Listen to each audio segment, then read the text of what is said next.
Last week we talked about future-proofing your organization. This week we're talking about something very important to keep in mind while fundraising. After decades of nonprofit leadership impacting thousands, we hit a wall. We started asking ourselves, how can we go beyond our personal success and leave a legacy that lasts far beyond our lifetimes? A job change and multiple conversations with stressed out nonprofit leaders later, our desire to help nonprofits grow in a healthy and sustainable way was bigger than ever. If you're a leader at the top or in the middle of a volunteer and donor-based organization, this podcast is for you. We believe that a better world needs healthier nonprofits, and it's our passion to help you fulfill your organization's mission while helping you live a fulfilled life. I'm Ted. And I'm Lisa. Welcome to the Legacy Builders Movement. So we've taken part in fundraising. I've been doing, fundraising since I was a kid. I was in the Boy Scouts, and we would do lots of different fundraiser stuff throughout the year. We'd do selling popcorn and selling flower bulbs and going door to door. Remember, schools would do their school fundraiser things. If you raise thousands of dollars, you got a crappy 5-cent toy. Oh, that 5-cent toy though. It was a toy. We did selling Christmas wreaths for youth group. Mm-hmm. There were a ton of fundraisers that we were part of growing up. And then we transitioned into helping with fundraisers for nonprofits. And recently we've stepped back into participating in a fundraiser, which was kind of a fun and different, a different change of pace. It's cool going back into it after you know more about it. Growing up, I know how it was for you, but I'm going to speak for myself first. My family didn't do the fundraisers really. My parents didn't even do the pity buy so I could get the first base prize. It was just no, we're just not doing this. Yeah. And I mean, that's fine, but it left a taste in my mouth for fundraisers that was ugh, no one wants to do these. No one wants to participate. No one wants to buy anything. Yeah.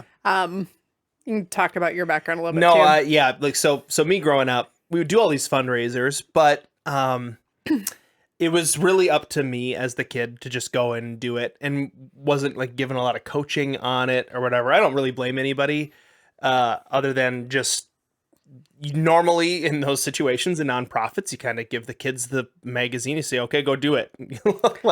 And I think a lot of times the kids are given the stuff and the parents get it at home and they're like, ugh, it's another thing. I'm already working. I already have all these other things going on. And suddenly my kid shows up with a magazine. It's this is a project. This is a thing. Yeah, this isn't just a easy thing to do. Although the kid was on the school bus all the way home looking at oh my gosh, I could get an Xbox. I could just get it. If I raise $200,000 for my school, I get an Xbox. Gosh. But for real, what we found while stepping back into participating in a fundraiser for a nonprofit that we're kind of connected to is having the knowledge of having helped with fundraisers really helped us to see it from a different perspective, have a lot of success in it, but then also bring back some information for you guys, the viewers and the listeners of the podcast, to think about fundraisers in a different way and to really make them more effective, but not just because you're doing a great job selling stuff. Right. Now, these principles will apply if you're at the top of an organization, if you're running a fundraiser and you're trying to teach the people who are participating in it how to be more successful with it. The principles also carry over into other things like events and volunteer opportunities. So there's a lot here. It's not just if you're not running a popcorn fundraiser, this isn't good. No, it's very applicable. We're going to keep the principles general, but use this kind of as a framework for helping you understand how this is possible and the better principles. And I think this has changed a lot in the last probably 10 to 15 years because technology has massively shifted the way that stuff is done. But it's also shifted how culture and how people communicate. And so understanding how these things fit together is highly important because if you're running a fundraiser, the way fundraisers were run in the 90s, you're missing out on huge amounts of support. Whether or not that's financial support, you're missing out on huge amounts of support. So this is something really important that we all need to know and get better at as nonprofit leaders. So the big thing that we found was not tips to do better on social media with your fundraiser, or tips for like better text campaigning or phone call campaigning or any of that stuff. The biggest thing that we found out is, and we've kind of known, but we got to like put it into practice and saw results, was what are you actually selling? You know, we've talked about that a little bit before on the podcast and in some of our like other materials and stuff that we do, but what are you actually selling is a huge deal when you're doing these fundraisers. If you're like selling Girl Scout cookies, are you really selling cookies? Yeah. You know, If you're selling wreaths, are you really selling the wreath? If you're selling whatever it might be, wrapping paper, are you really selling the wrapping paper? I don't think we're usually selling what we think we're selling when it comes to these fundraisers. Is it okay if I give a little bit of context for what we did? Go for it. So we have 2 boys that are part of an organization, and they're going to be traveling this summer. They're going to Europe for 19 days. And so we have to pay for that. That's the thing. Which we were prepped, like, I mean, we're like, all right, this is what we have to do. Prepared to do it, yeah. The organization that they're a part of was selling popcorn, and they're doing it through a company called, I think it's Double Good. I'll put the link in the description because they did a fantastic job. But it's gourmet popcorn. 50% of all the stuff goes to the boys. They offer a bunch of different flavors, and the pricing is very reasonable for what it is. Yeah. It's a no-touch fundraiser, and so everything is contactless. Like, I love that. As a parent, I was like, I can get someone to buy some popcorn, and I never have to have it shipped to my house and then distribute the popcorn. Right. We don't have to find a way to get it to everybody. And yeah. So it's very, very nice in this culture and in this timing. So as we were getting started in it, the natural thing that people tend to lean toward is sell the popcorn. Know the pricing, know what kind of flavor. Talk about the quality, talk about the quantity. Talk about how families can have movie nights with the popcorn and how they will just enjoy eating the popcorn. How they can have sweet popcorn and salty popcorn, and the popcorn's going to bring joy to their life. That is the natural inclination when there's fundraisers. And that's just natural inclination when you're selling. You want to talk about you want to talk about the product. If they're going to pay money for a product, you want them to feel good about what they're buying, right? And a lot of times, though, in fundraisers, the thing that you're selling is actually not the popcorn. And once you realize this, it's going to change the way that you communicate. For us, we were not selling the popcorn. The popcorn was a mechanism to make it really easy for us to reach out to people in a way that was low pressure. But what we were selling, if you're listening on Simplecast, you can't see air quotes, but what we were selling was the opportunity to support our boys going to Europe. The opportunity to help them travel, to see new cultures, to see the world, to be able to meet other kids who are doing similar activities, to have all these fantastic experiences that they will remember for the rest of their lives. We were, quote unquote, selling the chance for them to just support our family and to join us in this really cool adventure. And the popcorn was simply just a mechanism and a tool to make it really easy, because it's one thing for me to message someone and be like, our boys are going to Europe, could you give us money? Or our boys are going to Europe, here's some really good popcorn. Like, it's just different. Yep. It's different conversations. It makes it way easier. And so we had to recognize we are not selling the popcorn. We are utilizing the popcorn fundraiser as a tool, but we are not selling the popcorn. And that's really, really important to know. And so while we were doing this, it became clearer and clearer that as organizational leaders, as nonprofit leaders, it's super important that we equip the people who are helping with the fundraiser with this knowledge.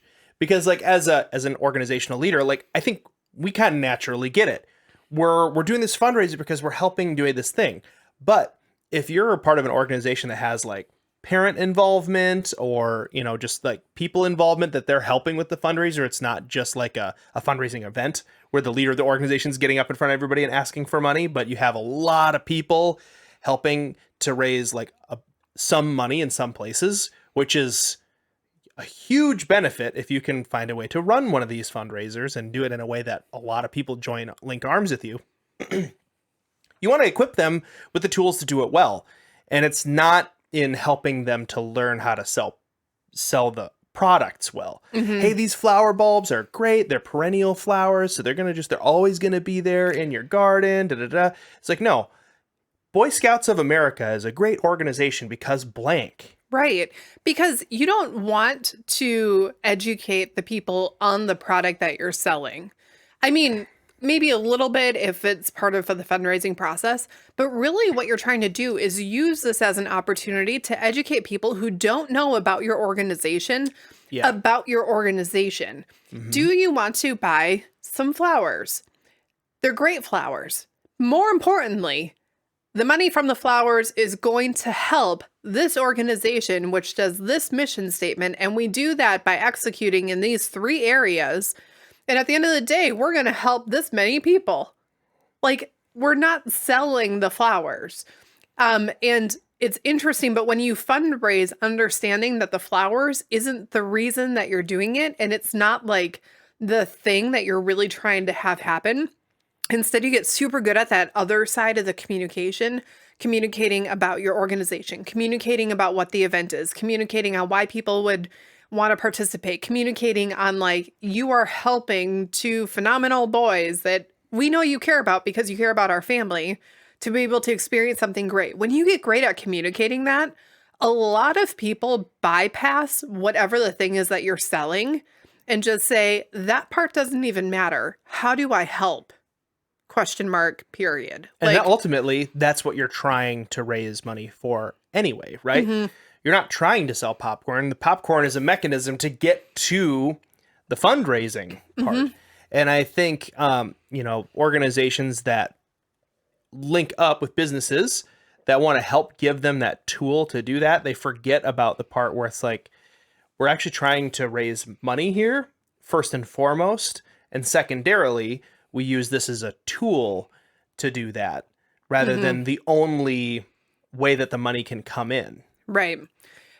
We have seen organizations that run events or like partner with businesses for events, maybe like a game night or a night out somewhere or whatever it might be. And they get focused on, we want to make sure we're speaking correctly about our organization at this event, but we need to make sure the event is explained well. And yes, you want people to understand what they're doing and why they're showing up.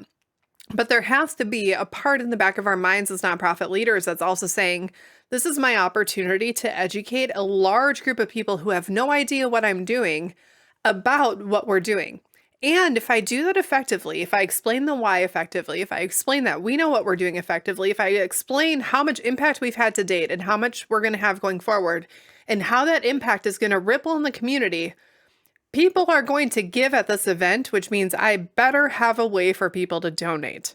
It is interesting, I want to say like shocking, to me how many nonprofit leaders will go to an event and not have a way for people to donate at that event. Not that you have to show up and be like, I'm at the event, here are a bunch of pledge cards. Not that. But if you understand how to effectively communicate about your nonprofit and you are effectively communicating, the natural outcome of that, of having the vision lined up in a way, the right actions set up with the right stories and being able to explain the metrics, the way all of that works together, the natural outcome of that is resources.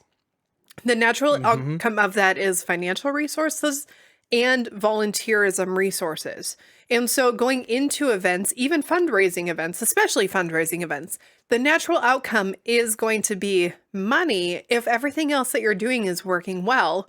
So you need to make sure that you have a way for people to purchase through the fundraiser, but then also just have a way for people to donate separately from the fundraiser.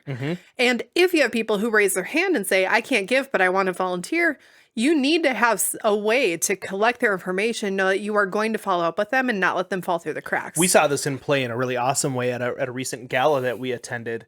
They were doing a silent auction, and then they had like a loud auction, I guess. A live auction? Yes. They have a silent auction and a loud auction. No, the live auction.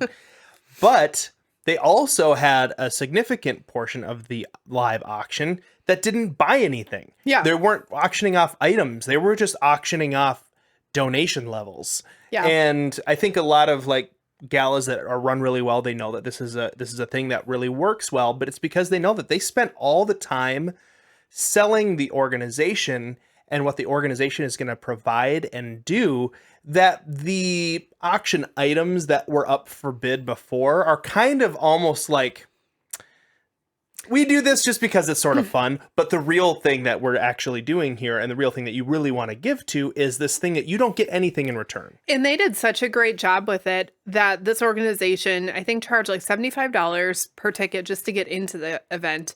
They had the silent auction there. They had other things that you could pay money to get other items. They had the auction with like 6 or 7 higher ticket items. Mm-hmm. But then when they did that portion of it, they didn't start out at like, who wants to contribute $100? It was like, I think they started at $10,000 or $15,000. They said first level, $15,000. And everyone who wanted to give $15,000 held their paddle up until the caller, the auctioneer, said the number on the paddle and they recorded it. And then they went to $10,000. And then they went to $5,000. Then they went to whatever it was. And it was crazy because the biggest part of the auction was the part where they weren't auctioning anything. Yeah. And everything from the night was so set up that by the time you got there, it was like, yeah, I get why people are raising up their paddle right now. Why people who would not bid on the items for $2,000 were giving $5,000 and $10,000. Because they understood the purpose of this is not the items, because I just want to give to the organization. I'm going to leave the items for someone who maybe wouldn't give on its own. You know what I mean? I think another piece of this too is like, learn how to talk about your organization in a way and equip your people who are partnering with you in fundraising. Especially if you're doing one of these fundraising, we're giving a product to somebody to actually like take out candy bars. That was another one. Candy bars. I was like, there are a bunch of these. I can't remember. We're putting like, give them the tools to be able to sell the fundraising as if they didn't even have a product. You know, the times that I bought the most candy bars from kids from high school is when they said, "Hey, I'm going to band camp. It's a lot of money, but it's worth it. I'm going to learn music. I'm going to do all this stuff. And so I'm selling candy bars."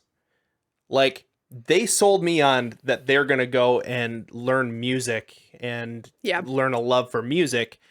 And then I was like, oh, and I get chocolate? Like, like, so I'll give you money. It's really good to remember that. Equip your people with the ability to sell the benefit of donating to the organization.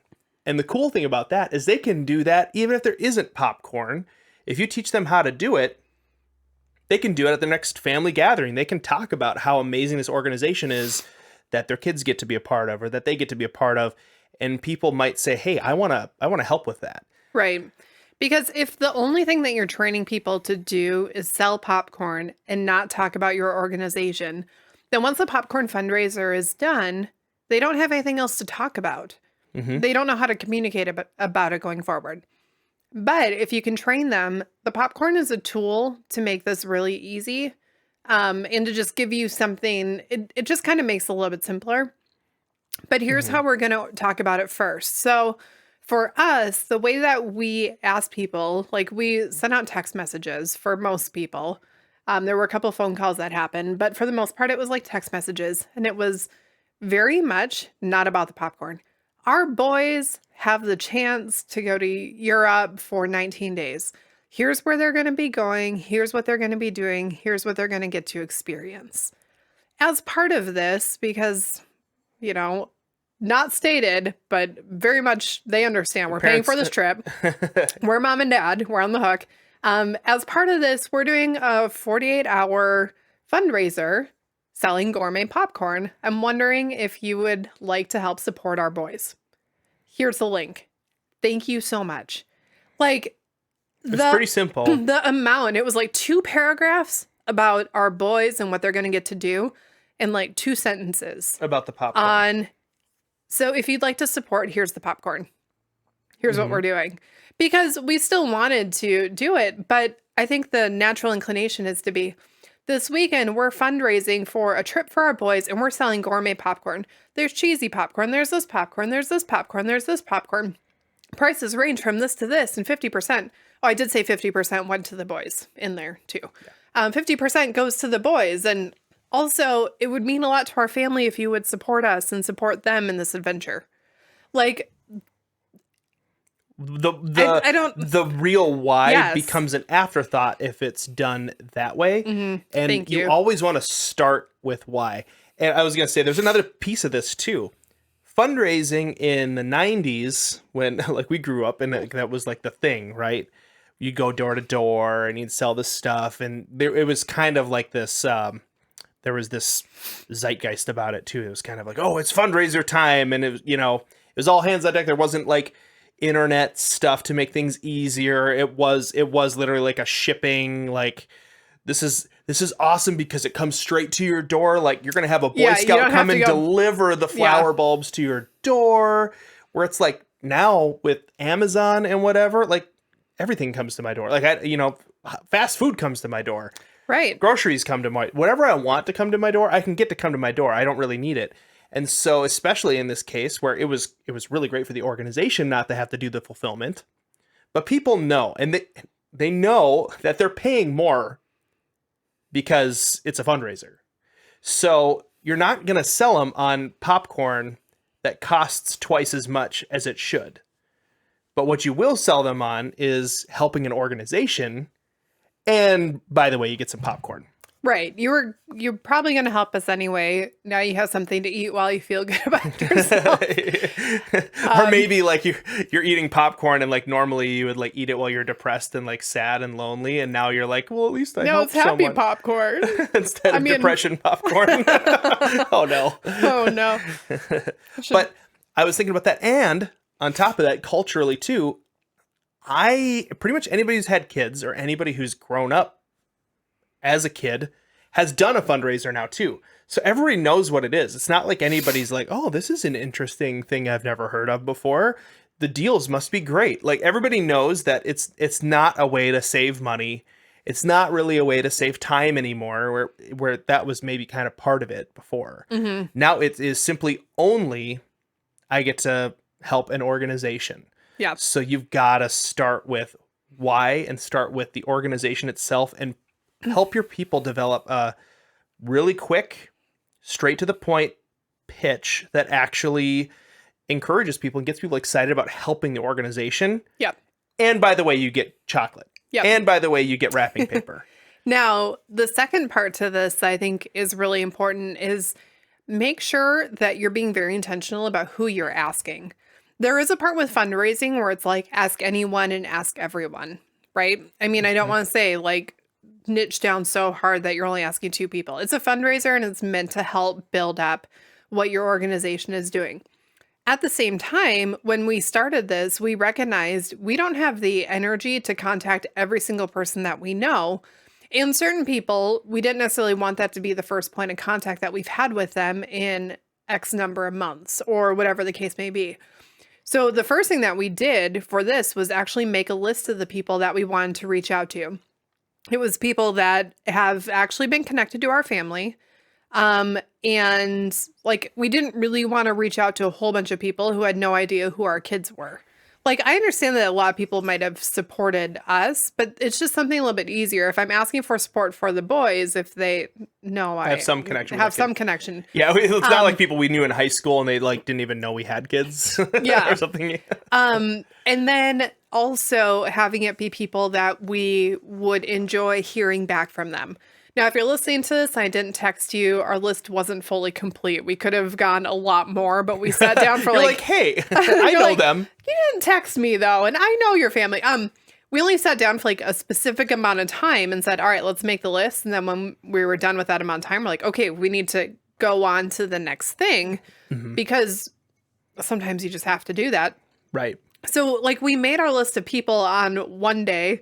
And then the next day, we actually did the contacting. Now, the fundraiser itself technically went from Thursday to Monday, which is nice. Not having this long thing that's weeks long or a ton of different days or whatever it might be. It gives people a chance to do it and then be done with it. I would recommend for organizational leaders, even if you are doing a fundraiser that's like a 2-week long thing, like cut shorten it down, like shorten it. artificially shorten it so that way there's a lot of like concentrated push effort happening in just a couple days. And then we artificially shortened it from there. Even more. And we dropped it down to 48 hours. So our Thursday and Friday were kind of full with other stuff and other commitments that we had. And we knew that we could start it, but it wasn't wise for us and what we needed to have happen. And so we started on Saturday. And I didn't start right away Saturday morning. I started after I woke up and after I had coffee. So we kind of had a slow morning. And then we started and we jumped in and just reached out to all the people that were on the list. And then once we were done reaching out to people on the list, we stopped. We weren't like, okay, now let's find more people for the list. I'm not saying you can't do that. And if you want to do that, do that. But we don't need to burn ourselves out fundraising and make it so that we cannot contribute to the organization going forward. Yeah. Like, we need to be very aware of what our capacity is in a season, both as leaders and as participants. And part of this for us was recognizing we have a certain amount of energy that we can just get through all this really, really quickly. But then we have to be able to come up for air and focus on other stuff for the weekend because we have a big week coming up. And as a leader of an organization, you don't necessarily want to run a 2-week fundraiser because you have to keep all the people motivated for 2 weeks. You have to answer their questions for 2 weeks. You have to send out encouraging emails and texts for 2 weeks. You have to call people and check in for 2 weeks. You have 2 weeks of the ups and downs of the getting motivation and losing motivation. It's a long time to keep people going for 2 weeks, but most of us can do it for 48 hours. Yep. Right? And I was going to say, like, keep that in mind as an organizational leader. Again, like, we're talking about this from our experience being inside of it, but my thought process is if we ever run a fundraiser like that, we have just a fantastic wealth of information now on how to do it well that we can, pass on to listeners and stuff too. And it's just an interesting conversation, but like really, really drilling down and remembering, sell the organization, streamline how much time that you're giving to the fundraiser. Make sure the people that are partnering with you for the fundraiser have the tools to be able to do it really well. I'll say with the specific fundraiser, it was great for us because the tools were really, really easy and really, you want to talk about the tools with this is not sponsored by Double Good, but they did it was a fantastic fundraiser. Fantastic. And it's a good idea to kind of keep a lookout for these kinds of things for fundraisers that you might use in the future. And this was interesting for us because we've done a lot with events, not the individual sales fundraisers as much, but great. One, for the leader of the org, that they had a whole marketing packet. So then she actually sent all the stuff out to the participants. So it had professional photos of the products, actual information, a place that it was like a PDF where you could put your organization's logo in. Like, it had all the stuff that you might want to be able to use. So one of the days, even had some stuff that I was like, how would you ever use it? Like PowerPoint slides, I think, in there. And I was like, huh? I don't know if that was in the marketing packet. I think that was maybe add it on suggestion. Later. Okay. I was that like, we could make something. I don't think that, I'm not going to put that one on Double Good. Okay. I can't imagine. That'd be quite funny though. Having a PowerPoint presentation where you're like, and come this to my is house, at your house, and you pull it up in front of your family. This is cheesy popcorn. But then it also had an app. And so every person from the organization, so it had like the event for like the overall organization. And then each member of the organization that was participating filled out a profile and had like their own name. So you had your own link that you could send people to buy out of your own shop. And then you could actually set a goal. So as you're going, people who are going on could see how close you were to your goal. And it had like a little bar that filled up. And then it also had a list of all the participants and kept score for a leaderboard. Which was kind of fun. It sort of gamified it. It was kind of fun. It gamified it.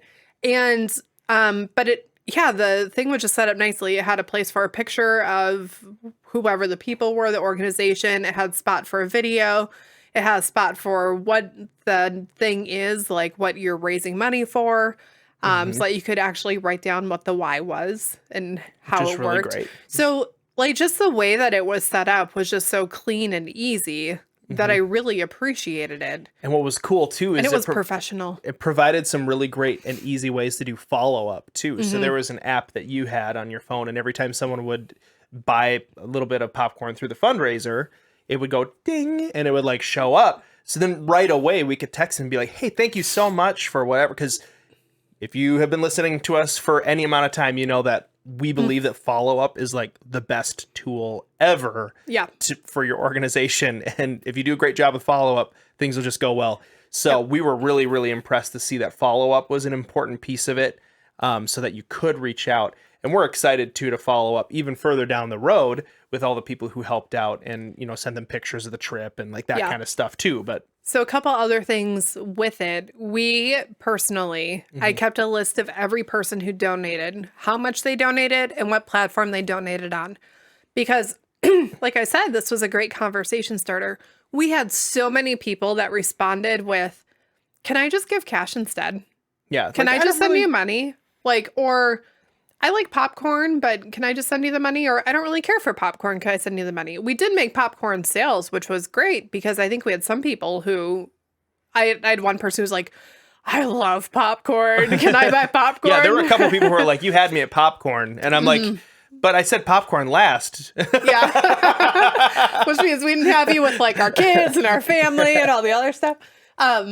So we did make sales with popcorn, but we had just a stunning amount of people who were like, "Hey, I appreciate that you're doing a fundraiser, but can we just send you money? Can we just contribute directly so that instead of 50% going to your boys' trip, 100% can?"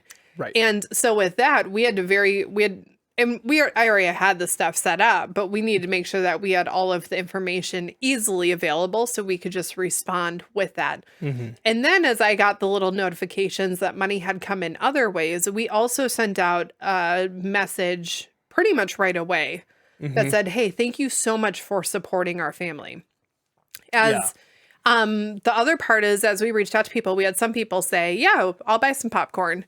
And they didn't make a purchase right away. And so we had then a separate message, like a couple hours before the thing ended, and said, "Hey, thank you so much for being willing to take a look at it. I just want a gentle reminder that the store closes at whatever time. But either way, thank you for supporting our family." Yep. Like, it was one of those, like, I want to give people, if they decided they didn't want to do it. Yeah, if you looked at it and decided you didn't want to do it, thank you for still supporting our family, because I don't want to negate the relationship just because someone didn't want to spend $20. Yeah. Like, that's not worth it to me. So we have to be very careful that we are not burning bridges doing fundraisers. Yeah. That we are not deciding whether or not people are for us or against us based on how much money they buy or give or and there are whatever. really different reasons why they would or wouldn't too. I mean, somebody who really loves popcorn might go crazy and just buy like ridiculous amounts, or someone who really, really loves our family might not have extra money right now. Yeah, and you know, I had, and so it like you have to be careful as an organizational leader not to equate people's level of commitment with their level of relationship with you. Yep. Or how much they care. However, the way that you care for them on the back end of that is going to only garner trust over time if you do it well, which can turn into resources in lots of other ways. Yeah. Specifically, you know, if people don't have money, like networks are huge. Yep. You might talk to someone who's like, "Hey, you know, I really want to support your kids, but I can't right now. But it's so important. I'm going to talk to my rich uncle and see if he'll support your kid." You know, so like things can go nuts if you care for people well. Right. And it has to be a genuine care. And part of that goes back to the original, know who you're talking to for your organization and fundraisers, because so much of the time needs to be spent educating people about the fundraisers and starting those conversations, so that then you can follow up down the road about whatever else might be going on with your organization. You want to make sure that those people still fit into that right people category. Yeah. If you know someone is just not the right fit for your organization, and it's hard because as leaders, there's such a desire in us to say, anyone can give, anyone can volunteer, everyone can be the right person. But when you know the people who really jive with what you do and what you're trying to do, who you are as a leader, and who is going to really not make you hate the fact that you started an organization, like, you want to be careful, even in the fundraising, that you're still, using that just a little bit, at least keeping it in mind. Because you might be opening a door to someone who then gives money or buys something, and now they feel like they have a right to tell you how part of the organization should be run. And so there's still a level where you want to include a lot of people in it because, it's a fundraiser. You want people to know what you're doing, but you also want to be careful about how you're managing that. With that event that we went to, the $75 ticket to get in the door is a pretty good screening tool, because if they would have said anyone can come and it's totally free, they would have people in the room who would never pay $75 to be there. But the people who were willing to pay $75 to be there were also more likely to be people who would bid on higher ticket items. Yep. And so There's a sorting mechanism. Yep. Because we all have people in our lives who wouldn't pay $20 for something, but they'll come for free to get free food.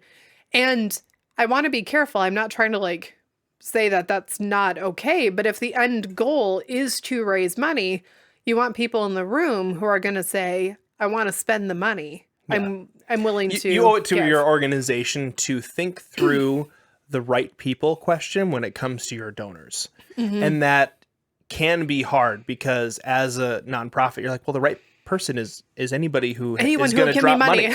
Yeah, anybody who will give me money. And no, there are plenty of wrong people who will give you money. That's just absolutely the truth. And so you got to actually think through that. Yeah. But hey, this has been a super awesome conversation about the fundraisers and what you're actually selling. Keep that in mind. If you are thinking about doing fundraisers in the near future and you just kind of want to share with us what it is that you're working on, that can be some really great fodder for future episodes. And we also just love hearing from you. We would love to hear your questions or things that you're spinning in your head, like how should I do it like this? Always send us an email to office@legacybuildersintl.com. Thanks for listening to the Legacy Builders Movement. If you appreciate this podcast and find that it's valuable, the best way that you could help us is to subscribe and leave us a rating and review. To learn more about Legacy Builders, go to legacybuildersinternational.com. That's legacybuildersintl.com.